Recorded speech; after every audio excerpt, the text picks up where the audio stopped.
আসসালামু আলাইকুম। আমরা আছি ৬ নং ঘাবড়াট ইউনিয়ন পরিষদের অন্তর্গত ৩ নং ওয়ার্ড হাসানপাড়া মৌজায়।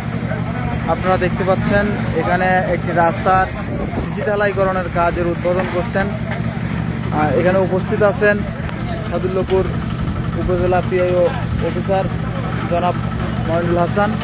আরও উপস্থিত আছেন ৬ নং ঘাবড়াট ইউনিয়ন পরিষদের ৩ নং ওয়ার্ডের ইউপি সদস্য মেহেদি হাসান একরাবুল। উপস্থিত আছেন ৬ নং ঘাবড়াট ইউনিয়ন পরিষদের সম্মানিত চেয়ারম্যান জনাব শহীদুল ইসলাম শিপন। এখানে এই রাস্তাটির সিসি ঢালাইকরণের কাজ ওনারা উদ্বোধন করলেন, আপনারা দেখতে পেলেন। এই রাস্তাটির লোকেশন হচ্ছে হাসানপাড়া সাবেক মেম্বার কাজী আমজাদ হোসেনের বাড়ির সামনে হতে হাসানপাড়া গ্রামমুখী। আমরা আপনাদেরকে পুরো রাস্তাটা দেখানোর চেষ্টা করতেছি। আসলে এই রাস্তাটি অত্যন্ত কাদা ছিল, বর্ষাকালে রাস্তা চলাচল অনুপযোগী হয়ে পড়ত।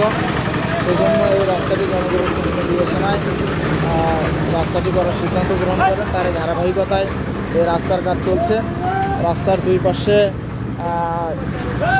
10 ইঞ্চি গাঁথুনি দিয়ে তার উপর ইটের সোলিং করে তার উপরে সিসি ঢালাইকরণের কাজ চলছে, যাতে করে রাস্তাটি অত্যন্ত মজবুত হয়।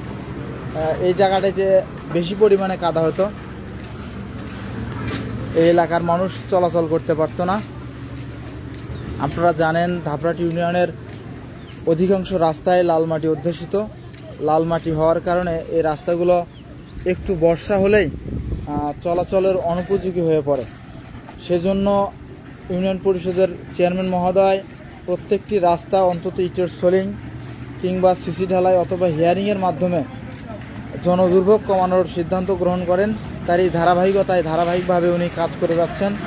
ইনশাল্লাহ ওনার যে সময়টুকু আছে নির্বাচনী সময়, সেই সময়ের মধ্যে ইউনিয়নের প্রত্যেকটি জনগুরুত্বপূর্ণ অবহেলিত রাস্তার কাজ উনি করার চেষ্টা করে যাবেন। ইনশাল্লাহ করবেন। আপনারা সকলে দোয়া করবেন যাতে উনি এই কাজগুলো সম্পূর্ণ করতে পারেন ওনার নির্বাচনী মেয়াদ সময় থাকা অবস্থায়।